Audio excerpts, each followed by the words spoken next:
And we'll start by acknowledging country. I'm on Gadigal land. If people would like to put in the chat, introduce themselves and say what land they are on, and acknowledge that this land was never ceded and always was and always will be Aboriginal land. And of course, First Nations people have been looking after forests and governing this country in their own way for tens of thousands of years. And I'll just give a brief overview about what we're going to talk about today. So, overall, how to lobby your MP or how to meet your MP. We want to let members of parliament know that their constituents, which is the people that vote for them in their electorate in New South Wales or wherever else you may be. So I saw on some people's names there some out of state people as well. But for the context of this meeting, it'll be mostly New South Wales focused. But we want members of parliament to know that their constituents care about forests and that there's votes to be won in campaigning on forests. And as we go into the 2027 New South Wales state election, that forests is a vote winning issue. And we want you all to have these meetings with your MPs, and we will go into the best way to conduct these meetings and what sort of materials that you should be prepared with. But we are also here to help you along the way as well. And with things like details and tricky bits that might be putting you off, we'll have ways at the end for you to get in contact with us and we can help you out with some of those more detailed parts. But we really want to see lots of people meeting with their MPs going into the election to show that strong force for forests. And Clancy will go over now a little bit about the current sort of timeframe that we're in and the kind of urgency for forests that makes right now such a great time to be doing these kind of meetings. Thanks, Kashmir. I'll dive in. I'm lucky enough to be our forest campaigner. It's one of the better roles I've ever had. So we get to spend lots of time in the amazing forests, but also pretty devastating. So it's just good to step back and go, what do we know about the native forest logging in New South Wales? Um, because these kind of facts are really critical to why we think now is the decision point, where we can secure the commitment to end native forest logging. A little bit of context, as the senior forest campaigner for Nature New South Wales, I also convene the Forest Alliance New South Wales. So we've basically got all of the kind of key state-based groups that are advocating to end logging together. So we have weekly meetings, we kind of share strategies. So luckily enough, I get to speak for Nature New South Wales, but also for the Forest Alliance when lobbying MPs. And that also means that what I'm presenting to you today is the same thing MPs are going to be hearing from all the different groups and all their supporters, which has been a really strategic kind of shift for us instead of hearing different bits from different groups. So the first thing to know about logging is it's structural decline. There's been about 7,000 jobs lost in the last 15 years in the native forest logging sector. There's now about 700 to 800 positions left in native forest logging across New South Wales. So really very, very small, and about 20,000 in plantation. So the plantation timber industry is a sustainable and viable kind of industry for New South Wales, one that we support with certain caveats around what is classified as plantations. About 91% of our timber comes from plantations and 95% of construction timber. So construction timber is mostly pine plantations on the south coast and up in the tablelands, and then you do have hardwood plantation timber as well. And so the key kind of point to make there is most of the trees that are cut down are sent overseas and as wood chip exports, or they're used in really low value items like pallets in particular, decking, a few other things that can really easily be replaced. So we've hit the point where the industry is ready to transition fully. It's a lot more jobs dense to work in plantations and in native forest logging, which is why you see those numbers really kind of skewed. And it's about 5% of our total emissions. So to not log our forest, just by not cutting it down, you would save 5% of New South Wales emissions, which is 3.6 million tonnes a year, which is about 750,000 cars on the road for reference. And it loses money. So the last 15 years or so, logging has continued to lose money, and the amount each year is more. It's largely just because it costs more to go into the forest, cut down the trees, get them to the mills, and sell them to the mills than the mills are willing to pay for them. And we as taxpayers bear that burden. You've really seen a shift since 2020 in particular, since the Black Summer bushfires, where the large trees just aren't available. So the quality of timber has declined and the market has shifted. The other side to the loss making is the Forestry Corp is just a bad faith actor. Um, they um, they keep doing illegal things and they keep being fined for it because largely they don't really have to pay it, or it has to be paid by the taxpayer who covers the deficit. So, I think that there's a strong economic financial case, and that's what I kind of the case I make and Forest Alliance kind of advocates like Kashmir make when we meet with MPs. Um, and I'm giving you this background, but hopefully you come out of this. That's not the case you need to make. The numbers, the details really isn't the most effective thing for a constituent to do. Just wanted you to know that we're across this and we're making these kind of detailed submissions. The most important reason to end logging is that it would protect some of the last remaining ancient forests in New South Wales and the critical species that rely on them. That's why we're doing this, right? Because we want to save our forests and the species that rely on them. And I think it's really easy to get caught in the details and forget that key piece. We did a bunch of polling recently, and it's kind of consistent over the last 7 years to ask where people stand on this issue. About 70% of people in New South Wales support ending native forest logging, between 70 and 80, depending where you look, so really high, and very few people oppose. But if you ask them why they support it, it's because they like forests and they want to see them protected and they like the animals. And that's a really important thing to remember as well. That's what MPs, probably what they care about as well. Um, or that's what the everyday person cares about is the animals, the nature. So you can always kind of ground yourself in those core values of this is really special. You can see behind me, this is now part of the Great Koala National Park. It's out in Kelang. This area was going to be logged. Um, so yeah, I will move on to the kind of time frame we're in. So the New South Wales government hasn't committed to ending native forest logging yet, but they've also not committed to extending wood supply agreements. We've met with the Premier, met with his staff, met with kind of key Labor insiders, met with a lot of MPs, and they're all telling us the same signal, like we haven't decided yet, which is a real shift from where we were, a few years ago, where they were saying, no, we're not going to end logging, we support logging. Now it's we don't know yet, we're considering it. So we've shifted to that point where they're open to changing their mind. They've done a kind of delay process where they say they're going to consider the future of the industry and doing a kind of formal review. That's going to be a very technical kind of process, looking at jobs and whatever else. I don't think that process is going to come out with a clear advocacy either way. It's just going to kind of give them time. But what we saw last year was that national environmental laws will now apply to native forest logging. So since the regional forest agreements in 1999, excluded from federal environmental laws, so they don't have to follow the laws. Now they do. So it'll come into effect next year.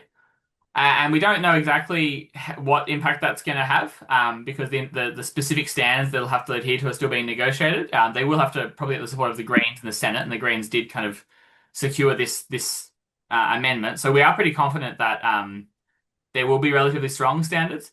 Either way, that's going to have a really big impact on logging. The New South Wales government, the EPA, are going to have to kind of enforce that.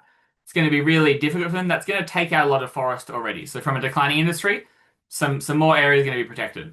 We're doing a lot for glider, like core glider habitat or the habitat of endangered species. We think at the very least, kind of the critical habitat for endangered species will be no longer able to be logged, and that will take off another section of the industry. We also in New South Wales saw the Great Koala National Park. That took out 1/5 of the logging estate and about over a quarter of the kind of high value timber. So that was a really big win structurally. It's kind of redone the industry. And out of that, they've developed a kind of pathway for how do you get out of logging? So how do you support workers? How do you kind of structure your way out into national parks and into other conservation areas? So the New South Wales government knows how to do it now, and they're going to have to deal with these new laws. Wood supply agreements have now expired entirely on the South Coast. So that's the legal contracts between mills and the government or forestry corporation that says you will deliver us this much timber. On the North Coast, it's the end of 2028 is when wood supply agreements expire. So there'll be no legal obligation to deliver timber to mills, so no legal compensation requirements in New South Wales, which is a really big deal because governments hate having to pay out. In Victoria, they have to pay out a lot of money to these kind of unfulfilled contracts. The industry is really trying to get wood supply agreements extended. We don't think they're going to do that for a while at least. They're kind of waiting to see because they haven't decided yet. But yeah, again, it's another factor in our favour is these agreements are expiring. As I said, the industry is losing money. There's also a proposal, and I think I'm not going to have the discussion today, but there is a proposal currently seeking federal government approval to generate carbon credits from not logging. Um, there's kind of different views on that, but broadly, we've kind of made a lot of submissions to shift some of the bad parts of that. But there's likely to be a mechanism by which the government can generate like kind of hundreds of millions of dollars just by not logging, and then kind of having that carbon reduction available on a market. And that money would then have to go into like looking after the forest and restoring it. So whether or not that gets through, it's going to be a big factor for the government. And yeah.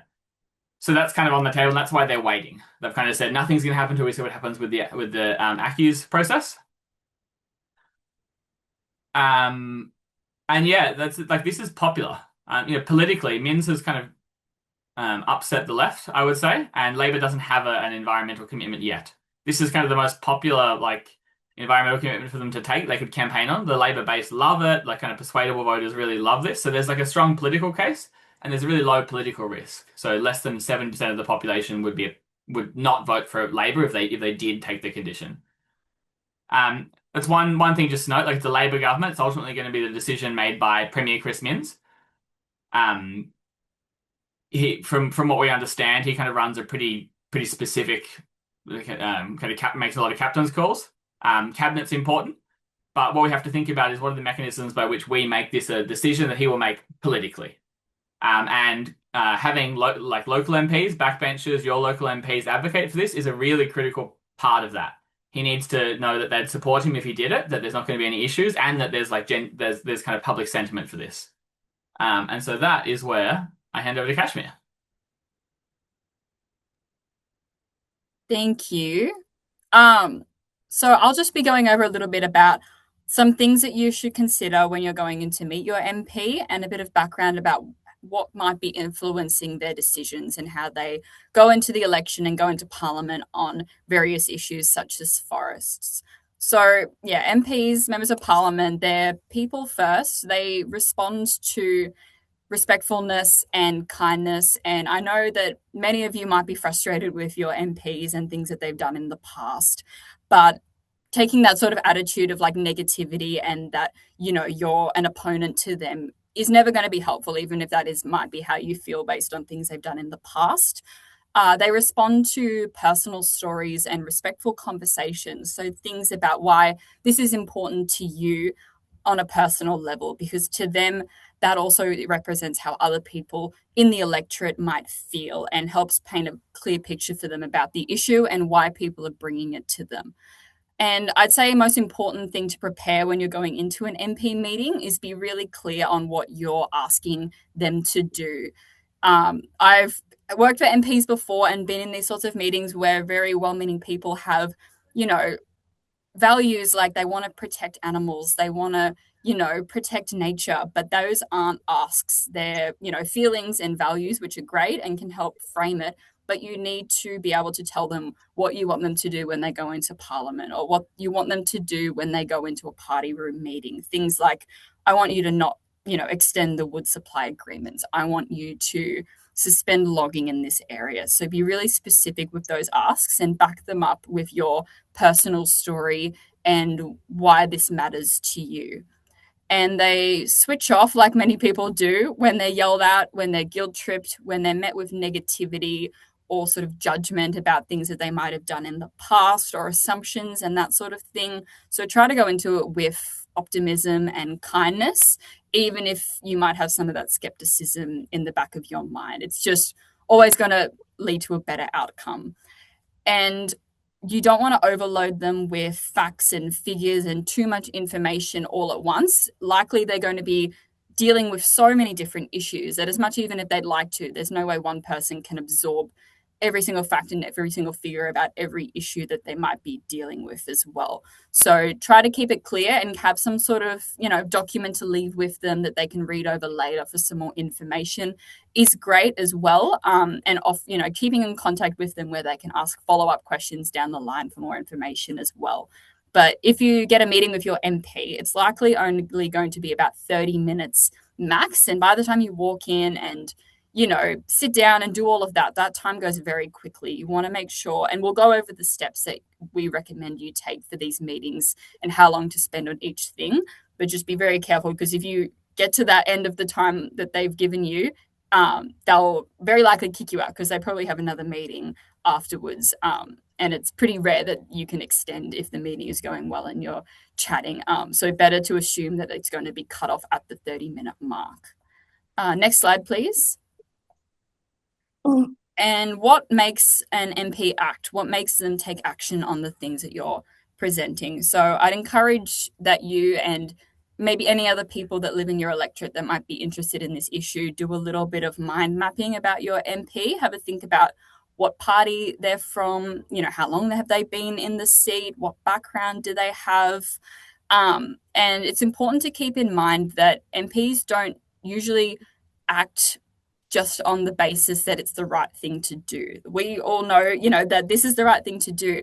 We need to preserve biodiversity. We need to stop climate change. The facts and the science is very clear, but when an MP is acting, that's not the most primary consideration a lot of the time. What they care about is votes, primarily. Of course, they want to keep their job.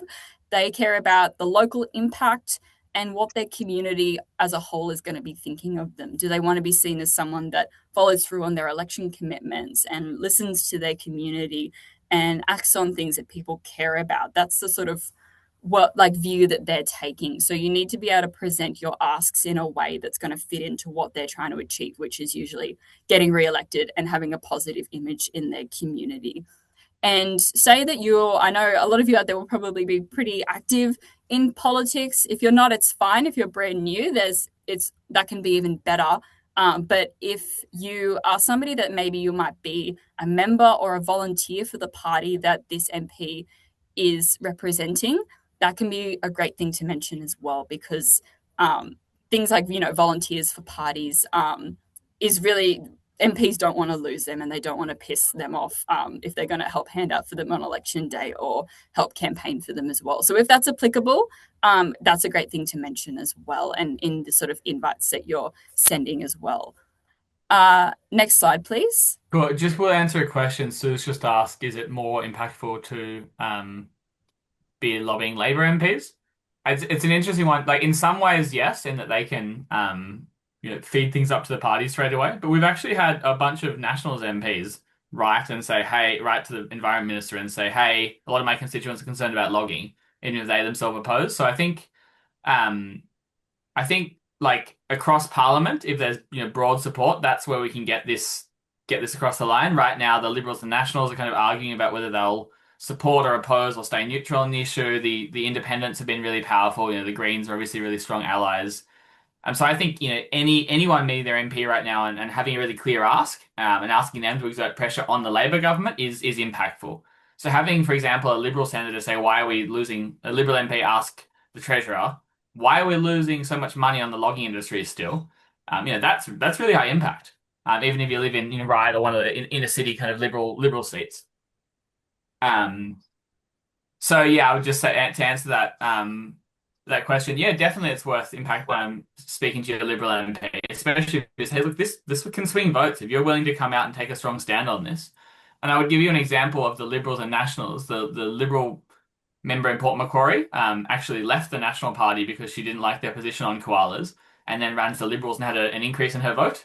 And so it's actually quite a strong advocate for the protection of forests because she's aware that it matters to the community. So they're unlikely allies, and I think meeting MPs you'll find most of them do like nature, but giving them the kind of mechanisms to make that change is partly why we're here.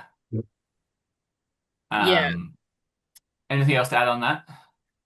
No, just that I agree. I wouldn't write anyone off really. Like all you're doing is if you're a constituent to their electorate, which is always where you should sort of be starting from about where you're enrolled to vote. That's where an MP is always going to be more inclined to take the meeting. So if you have kind of a Labor MP that's like a few streets down but out of your electorate, it's still better to try and do the one that you are going to be voting for, because that's who's more likely to accept the meeting invite. So yeah, it's worth trying for anybody, because even if they don't agree with you, you're still shifting their dial a little bit of showing that the community cares about this thing and that you could represent a lot more voters that are starting to wake up to this sort of thing. So yeah, give anybody a crack, I say. Yeah, and that's one thing to note for state MPs. They don't actually get that many meeting requests, like a lot less than you'd expect. A state MP, especially someone who's not a minister, they don't have a whole bunch of constituent action. So it is one of the most powerful things you can do is reach out to them. They often read their own inbox, and it makes them feel precious. So, to give an example, we had about 25 people send emails to Liza Butler, the local MP, about the Big Spotty campaign. And then she called me and said, "Oh, my constituents are really worried about this. Everyone's talking about this. What's going on?" So that's 25 people. It's not that many people just sending emails to a constituent. Um, so I'd just say like the scale is actually a lot quite small. Like there's 47 people here. If 47 people contact their MP after this and say, "I want to have a meeting about logging and try and get through," that will shift the political calculation substantially, and we can scale it up even more so. Um, I don't think there's any other questions unless I've missed anything. Okay, yeah, back to you, Cash. Thank you. Yeah, I'm not monitoring the chat, so if Clancy or Ed wanted to throw up the questions when they come, would be great. But I'll just go over a little bit now about what some of the obstacles might be that your MP could be facing that would stop them from acting on forests or the issues that you're coming to them with. So in your sort of mind mapping that you're doing before you meet with your MP, hopefully with some other members of your community as well, is who is influencing this MP and what are their personal obstacles depending on their party and what sort of position that they're in. Is it unions? Is it big businesses that might be, giving their party donations? Is it, the party room that's they might think one way, but they're being held to a party line in another way? Those are some sort of research tasks that you can do and can change a lot depending on who they are. And another thing is how much power does your MP realistically have? Not that this should deter you from trying anyway, but it is worth noting that some MPs who are part of a larger party, their voice might not be as loud as, say, a minister or more senior members of parliament if they're quite new. But that's why we all do this everywhere, so that all of the MPs can be having a lot of meetings and that this can be more than just sort of one MP's voice against a larger party room. Um, and who will be fighting against you in this position? Who are the other people that this MP is having meetings with that is going to stop the progress? Is important to think about as well, to know what kind of opposition they might be up against, what kind of political threats that could be presenting to them getting elected or, having the support of certain groups. And then thinking about those objections and preparing for them beforehand, which we'll go over a little bit later as well. We can go to the next slide. I think I saw there was another question, was there? I think we'll cover some of those as we go on. So, but just to say, we will provide a series of documents after this. It'll have a suggested meeting agenda, a document on how to secure a meeting, these slides, and then a briefing paper that covers all the kind of key stats on logging. So you will get kind of a pack after this that's like, this is everything you need to take in with your MP. Alrighty. So, how do you organise a meeting with your MP? As part of that package that Clancy just mentioned, we'll send you a template to send an email to your MP requesting a meeting. Most importantly, make it clear that you're a constituent. Say what suburb you live in. If you like, so that they can know that you're a constituent. There is ways that they can check, and they probably will, but it's good to make that very clear so that your meeting kind of goes to the top of the pile. And if you don't hear back from about 3 to 5 days with at least sort of like we've heard your request, like we're finding a time or something like that, you can just like reply all to the email and send it again, and then it'll go to the top of the inbox and say, just still be polite. Hi, just would like to follow up on this email. And then if you don't hear back, and then after a little while after that, you can just call the office during, opening hours, the electorate office, and just politely ask if they've seen your email and if you could please schedule a time. If they don't answer, you can just try it again the next day. Sometimes they're more responsive than others, depending on kind of what's going on the day. And then if practical for you and all these other steps have failed, you can go into the electorate office itself. Most electorate offices are usually somewhere pretty central in the area that you live in, and they usually have sort of a front desk that you can go and ring a bell and somebody will come talk to you, and you can say, hey, I've emailed a few times, I tried to call about this meeting, I would love to be able to book a time in. And then you're putting the pressure on them a little bit more. They can't ignore you if you're there in person, or it's a lot harder. And then let's say, yeah, you've booked in a meeting. Next week you're going to have half an hour with your MP. Um, the key things to consider is know your asks. What would a successful outcome look like? What would a win for you look like? And have that clear in your mind so that you can articulate that to them. And if you have any other people, and this is good to include in your invites as well, any other constituents of the area that would like to come with you, that would also like to advocate on this issue, that's power in numbers. Because like we said before, the best thing is to show that you represent a larger group, because one person voting on this issue, one person votes on all sorts of issues. Like there's all sorts of people out there who are very passionate about the issue. What is going to change how your MP acts is if they think that there's a lot of you as well. And if you're meeting in your meeting, if you can kind of try to show that in ways, things like, we've been talking about this so much at my local P&C meeting, or, down at the community event, like this was what everybody was talking about. Those sorts of examples are really great as well. You And just give now, me a few questions in there. Writing, it's much easier to secure a meeting if you say, I represent this group. I'm personally part of a number of groups I've kind of started myself with me and my friends for this purpose. But if you're part of an environment group or a church group or a sports any group that you can say, I'm from this organization, I want to speak to you as this organization, I want to bring a few people in. They're much more likely to respond as well, and they'll probably hear you differently. I'll throw over to you now, Clancy, for how to run the meeting. Great. Cool. So first thing to know, you're going to an MP, they'll be really friendly. They're very good at kind of back and forth chit chat, and they can actually distract you for like half the meeting, just like asking about your dog and like what the school's like and whatever else. So the first thing to know is like after the kind of friendly intro, like be friendly to them, but then say thanks.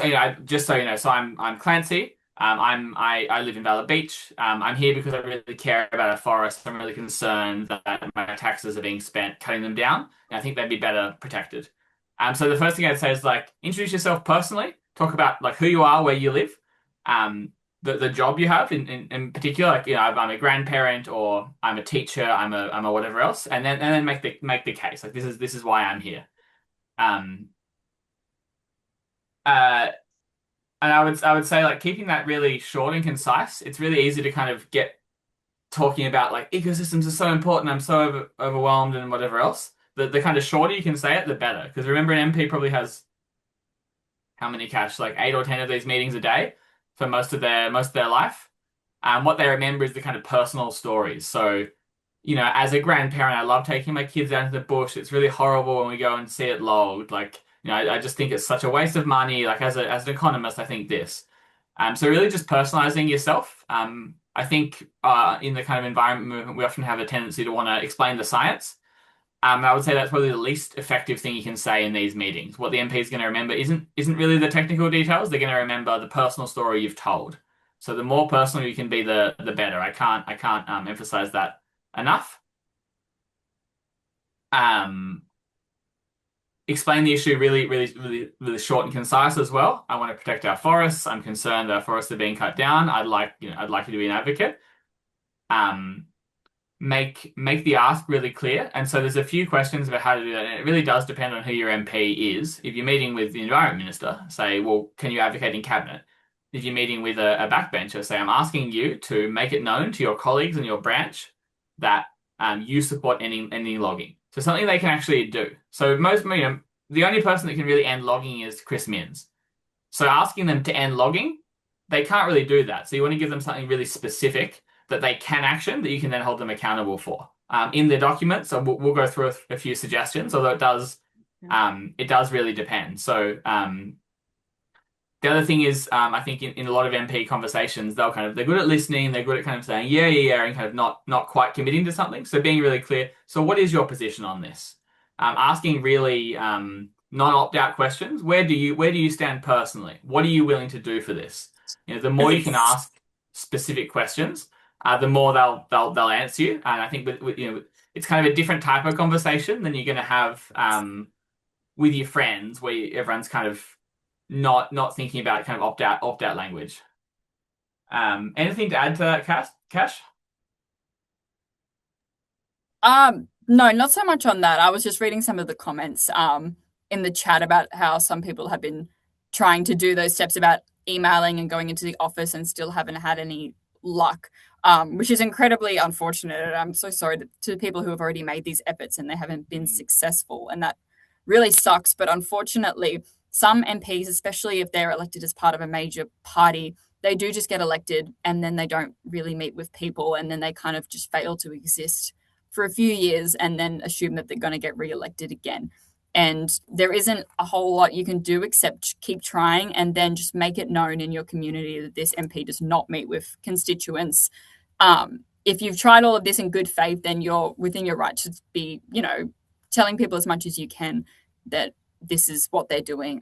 But I am sorry for those people that has that happened to, because someone was absolutely right. It should be mandatory for government and parliamentarians to meet with their constituents at least sometimes. That is, yeah, it is really disappointing. I like posting on a notice board. My MP refuses to meet with me and tagging them can be really effective. Like a local community notice board, posting on their Facebook page or Instagram account if they're not doing it, saying, I just want to meet with you. The other thing I'd say is, if an MP thinks they're going to be yelled at, they will just ignore you. That's why it's so important to be really polite in how you approach people. Saying, I just want to make my case. You're my local MP. I want to be calm and like consider like making it clear that you're not gonna like you're like that they work for you, and you have the right to speak to them, but like you're going to do it respectfully. Can kind of put them more on side. But there are some MPs that just are very hard. Was there any other questions I missed in there? Maybe we'll go Maybe through maybe them all at the end and just make sure we've answered them all. maybe we'll do it. Um, so Kashmir is going to be an MP. Who are you, Kashmir? Who's your character? My character. I'd say that yes, I'm Kashmir the MP for a just out of the inner west sort of Sydney suburban seat that's fairly Labor safe. And I'm a backbencher, so not a minister or anything like that. Great, thanks. So standard government backbencher. Hey Kashmir, lovely to meet you. Thanks for making the time. I know you're really busy. Oh, hi Clancy. Yeah, good to see you. Yeah, I've heard, yeah, your kids go to such and such school. How's that going? Yeah, that really well actually. I mean, there's probably some other conversations to have about the education system. I know you're a big ally, but I'm actually here to talk about logging if we can. Because I know I want to respect your time. Is that okay? Oh, yes, yes, sure, sure. What can I do for you? Great, thanks so much. Um, so look, I'm as I said, I'm a local constituent, and I just find it really frustrating that we're continuing to cut down really ancient forests and sell them at a loss. I think in a modern economy, in a modern country, we can do better than cutting down 150-year-old trees and wood chipping them and sending them overseas. So yeah, I really just want to make it known to you that I support any native forest logging. A lot of the people in my life support it, including at the school where we talk about this a lot. My kids are Mm, really concerned. We went and saw some like gliders, and I was explaining to them that some of the forest was going to be logged up on the north coast. So yeah, I'd mm. really love to know, where you stand on the issue of logging and if it's something you agree with me about. Oh, yes. No, I love the environment. I'm a total greenie. Yeah, me and my kids were just out bushwalking yeah, last week. So yeah, I'm totally on board with the environment. Oh, Big cool. greenie. Yeah, great. Have you been to a logging coop? Like, have you seen what it looks like after they've logged it? Um, no, no, I don't think they have. There's still plenty of forests around here. I haven't seen any that have been Yeah, right. logged. I've actually got some photos here. It's pretty devastating. Do you want to have a look? Like this is an Oh, endangered greater glider. There's only a few thousand of them left in New South Wales. And they're actually cutting down. They need um, trees. They're about 150 years old. And they're cutting these down right now on the south coast and turning them into wood chips that go to Taiwan for paper, which I just think is pretty outrageous. I mean, talk about the other, but to me, I kind of see this animal and go, look, this is endangered. Surely we can do better. mm. So, well, what do you want me to do about it? Great question. Thanks. Well, what I'm asking, I mean, I think the government is formally considering the future of the native forest logging industry. We've heard that they're considering it to continue logging or transition to plantations. I'd really like you to advocate within your party, to take the position of transitioning to a 100% plantation industry. Is that something you'd be willing to do? Well, yeah, I'm on board with the forests and the gliders and everything, like that. But yeah, there's a lot of people in this community who work in the timber industry that I've got to think about as well. Is Like there there's in a lot Western of Sydney? jobs. I wouldn't have thought there'd be many loggers in any of the Labor seats, but that's interesting. Do you speak to the logging industry much? Oh, yeah. Here and there. I speak to everybody, I'm a Yeah, of busy course. Well, that's MP. great. It's really nice that you've made the meeting to me. Um, so look, I mean, I'm not here to explain the transition. What I would say is that Labor government did the Great Koala National Park. That was really popular, Mm, and what I really liked is they provided a really good package for workers. They all got a really good week at the union was really on board. I think there is a really good model now for how we can help workers and protect the environment because we're talking about kind of less than 800 jobs, an industry that's loss making. So it's on its way out. I think the best way to help those workers is to make sure they do have a transition plan and the industry doesn't just kind of fall off the ledge. right. Yeah, I get you.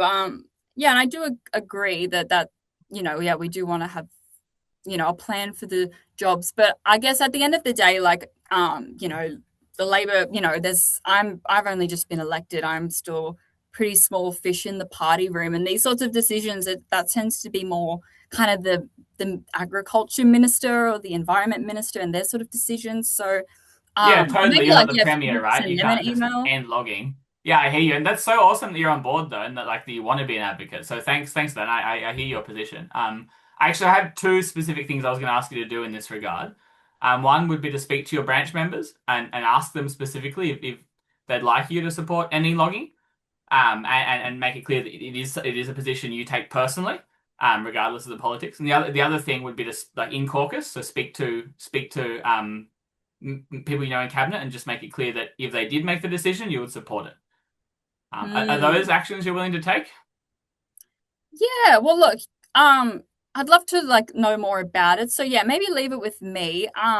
Where can I find some more information about what was it, the wood supply agreements? Yeah, because I'm not super across all of the technical Yeah, side. totally. I've actually got the Forest Alliance has done like a kind of briefing paper. I'll leave it here for you. That's kind of got all the key details about the industry you need to know. Again, like uh I don't know all the technical details of the log industry. I'm here because I really like going to the forest and my kids do.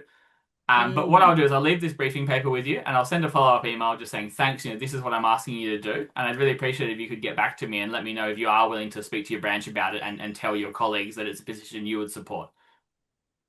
Right. Okay. Well, thank you for the information. That's great having that all written out in front of me. And yeah, I'll have a good look through and see what I can do. Thanks so much, Kashmir. Well, look, I'll respect your time and get out of your hair. I'm sure you've got lots of meetings, but I really appreciate you taking the time. And just so you know, like this interaction and your position on this will really inform how I vote and whether my votes flow directly to you. So just like you've met where I'm at, and I appreciate it. And want to let you know this is going to really impact how I'm going to vote. So thanks. Right. Thanks for letting me know. I mean, I don't do it for the votes. I just do it for because it's the right thing to Well, yeah, I do. can tell you're such a nature lover, so it's great to know that I've got an ally in my local MP, and I'll really consider it when I'm considering if or when I preference and who I vote for first. Absolutely. Well, Look forward to thank seeing you. that I've Labour got to head off to commitment. my next meeting now, so toodaloo. How do you think we went? Any feedback? Any ideas? We've got some thumbs up coming through. That's good. Um, Thanks very much. And so as you can see, yeah, I didn't have too much detail. Obviously, I'm the forest campaigner. There's a few more facts that'll roll off my tongue. But the key thing is keeping them on track. I think Kashmir did really well at showing the MP will kind of sound supportive but not really commit to anything. So those two commitments that we've asked, will you talk to your branch about it, talk to your local members, and say, hey, I think this is a good position. What do you think? And will you tell your colleagues that you would support it? that's something they kind of can do if they like. That's something pretty much any MP can do. And would probably have the highest impact right now. So that's the ask that we're trying to get them to hold on to. And this is all written down as well, so people can see it. Um, was there anything in there that people think they'd really struggle to do, or that would be challenging?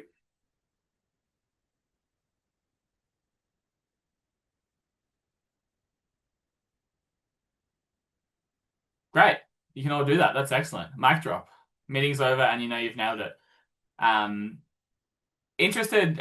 Also, like the tone I took, I wasn't super friendly. I was very clear. Lobbyists, like really good lobbyists, are super friendly and whatever else. But as an MP, they're pretty robust. You don't need to be wowed by them. Like they work for us, right? These are our local representatives. They like our like they are represented. Like their job is to represent us in the community. So like be friendly and be human to them, but you also can make really clear, like this matters to me. I want to know what you're going to do about it because it's their job to kind of deal with your issue. Like that's kind of formally what their job is. And I'll just add as well, it was great that Clancy mentioned that he was a swing, oh, that this would influence his vote. I can't remember if he said you were a swing voter, but I mean, if you are, then that's a great thing to mention as well. And that, I change my vote depending on the policies and the person put before me each time, and this will influence my vote. And yeah, never lie to your MP. That's not great. But if you are, say, like a volunteer or a member or a rusted on for a different party and you know that there's no chance you're going to vote for them, you don't have to say that. You can just say like this will influence my vote, which is true, that does influence your vote. But I mean, yeah, it's probably best not to sort of mention that unless they recognize you from an election day or something where you can't really hide it. Yeah, and there's a few different ways to say that, right?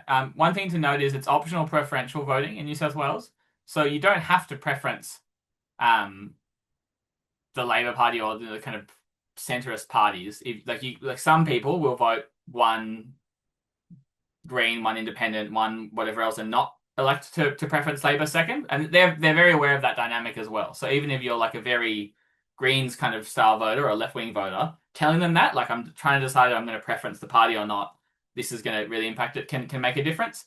If you're a liberal Labor swing voter or One Nation, whoever you are, just being honest with them that to say like I care about this enough that's going to change how I vote, if it is a really powerful way to wind up. Um, so there's a couple of questions actually about the Labour Environment Action Network. I'm actually briefing them on some polling, and yeah, I'm in contact with them. They're caucusing now, so they're trying to get the Labour Party to commit. I'm not. I think it's unlikely the Labour conference will lead to a formal commitment to end logging. I don't think that's the mechanism. It'll be a political decision, as I've said, but they are really effective internally. And I think trying to mobilise those kind of Labor members and voters who believe in this issue, and we know that 85% of Labor voters, and about 90% of members support this. So it's really popular amongst the base. So trying to mobilise them to tell their MPs especially is really powerful. So, I'm gonna volunteer for you more if I can campaign on this. If you are a Labor member or you are someone who's like a part of the union or someone who kind of considers campaigning for the government, saying doing this I would campaign for you is a really strong thing to say to your MP. Also to the Liberals or Indies or Greens, campaign strong on this. Make this a front and center issue. I want to go out and tell people vote for you because of the logging issue.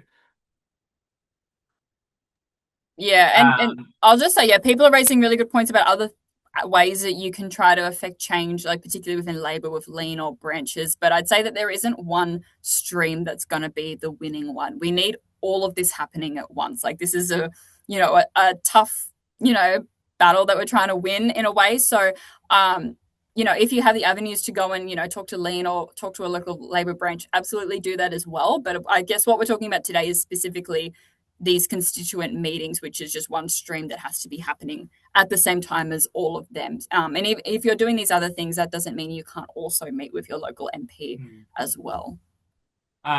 and it's interesting on the staffer issue. Staffers can be really powerful advocates internally. They actually like if they're on side, and you're giving them a specific ask and briefing. Like don't don't undervalue MP staffers. I think meeting with a staffer can be a really high value thing, especially if your MP's a minister or someone.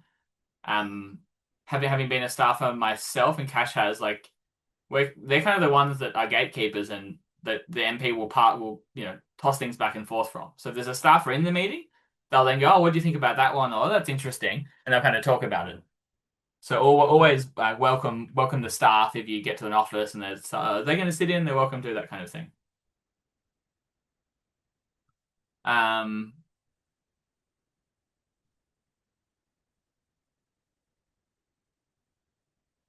cool. Well, I'm just going to go through some pushback. You can see I did some of these in here, and this is in a document that you'll all be shared, so don't feel the need to remember it. But jobs will be lost, logging is still needed. There's a bit of detail there. The kind of key facts are 95% of our construction timber comes from plantations, 91% of the timber industry. The priority should be supporting workers through a planned transition, so we protect our remaining forests, rather than propping up a loss-making industry. Don't have to say all of that, but that's the kind of key pieces I would say. I would suggest having, and that's in the document you'll receive.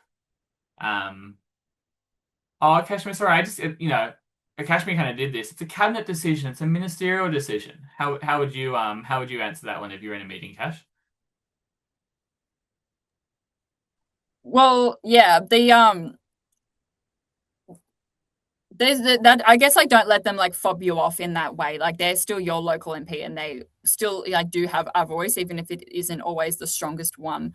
Um, so I just yeah, like what you've said, like your voice inside the party room matters, and people in cabinet and ministerial positions, like they are still wanting to get re-elected as well. Like if you can show that to them, like members of my electorate are really concerned about this issue, which is a statewide issue that is probably representative of electorates across New South Wales. So it's not like, one electorate is going to be completely siloed and have suddenly this influx of people with this opinion. If they think that it's going to lead to, Labor losing government, then absolutely they're going to take it to the minister or the cabinet for them to address it. Yeah, and that's a good point. Like they're always telling cabinet ministers and the government what they should be doing. Like that's what backbenchers do. They agitate. So if they say it's not a me decision, it means I don't want this to be my issue, and we're trying to make them like have it as their issue. So say, well, can you tell the MPs they've got the phone number of Mins and of of different cabinet ministers. They go to Labor conferences or they go to like Liberal conferences. Like they do meet their other MPs a lot, and they'll be in meetings where it's discussed. And to say like, well, when it comes up, will you say I'd support it? Is a really tangible thing we can ask them to do.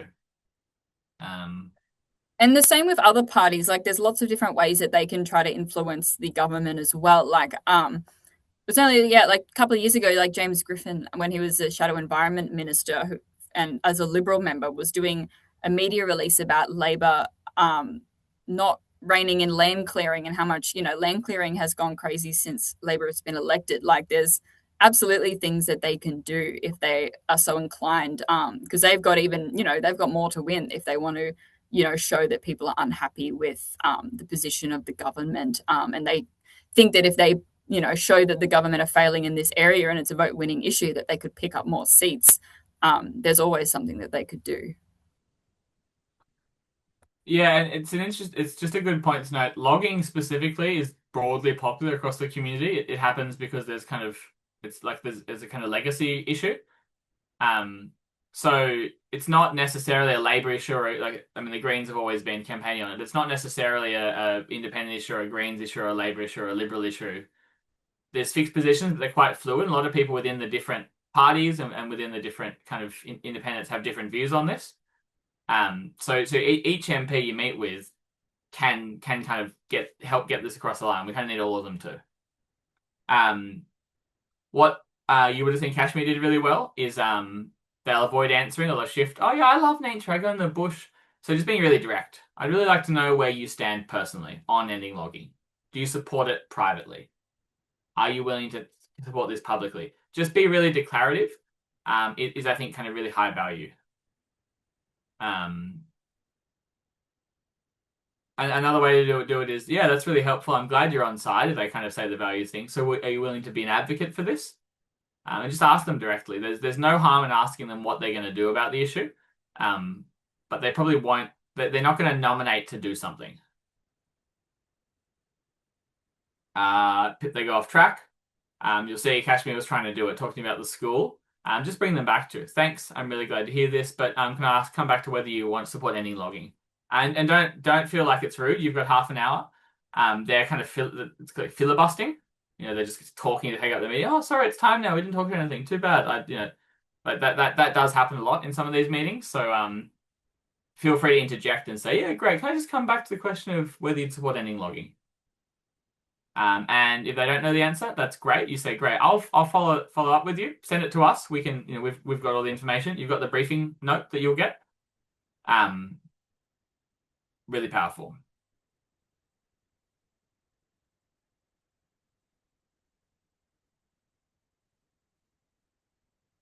That is formally the end. I think there's a slide missing. Sorry, Cash. On that's my mistake. On what to do after the meeting. But maybe we can just take people through that. First thing, I didn't do get a photo with the MP, post it on social media, send it to them. Can be really powerful. Great to meet my local MP talking about the need to end logging and a tag. Tell them you're going to send a follow up and say, I'll send a follow up and I'll call your office if I don't hear from you in a couple of weeks. So just making sure that there is a follow up. Send them a follow up email. Really polite. Thank you for meeting with me. I appreciate it. This is the information we discussed attached. Here's the photo of us. Feel free to share on social media. And then follow up with the ask just to confirm. I'd love it if you can confirm if you'd be willing to speak to your branch or speak to your party members about this issue. Advocate within Labor, make it clear within the Labor Party, within the Liberal Party, within the Greens that this is an issue you should campaign on more that constituents are raising. I would maybe just add on the photo that maybe like use your discretion, I guess, is that we don't want to reward them if the meeting didn't go well and they seemed very disinterested and disingenuous. Because if you're posting a photo of them on your social media saying, I met with my MP, like that's a big billboard to all your Facebook friends that, the MP did something good and that's kind of free advertisement for them, which if they did the right thing, absolutely want to kind of reward them. But yeah, I'd say if they yeah, maybe, you don't want to leave them with the idea that you're happy with their response if you're not. Very good point, Kashmir. Yes, this is the ideal scenario. Then, like, what? Yeah, okay, I will make it clear that I support this. I hear you. Great. I'll put a post. I'll put a social media post about it. Um, that's it. So we've set up a WhatsApp group. So everyone can comment on who they've met with, what's gone on. It'll be a great little group.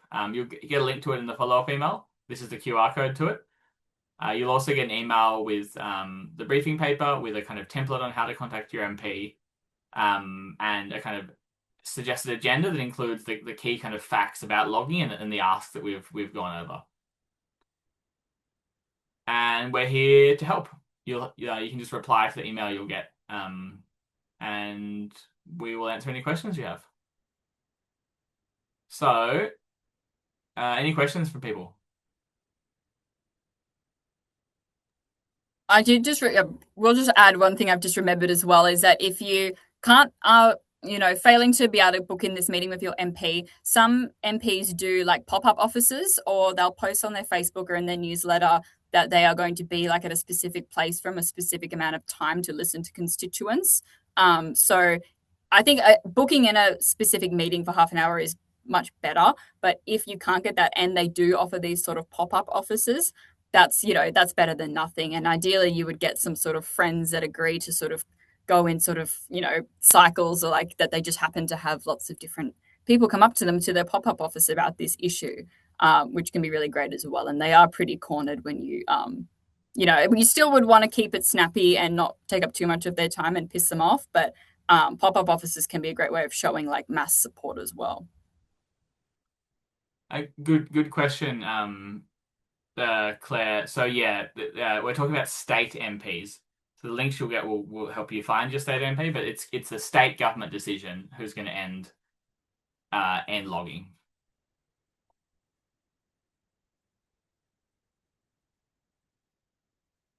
Thanks for all the thanks.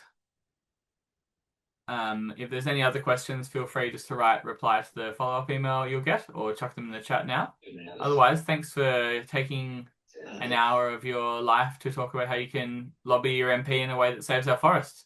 I genuinely think there's a chance we can end native forest logging over the next year. It's a stretch, but we're feeling really hopeful. So the more pressure we can put in the next few months, the better. So thanks for being such excellent allies. Yes, and good luck, everybody, with your meetings. We can't wait to hear how they go. And yeah, politics is hard, but democracy is a muscle. If you don't use it, then you'll lose it. We have to keep them accountable, even if they don't want to be. So good luck.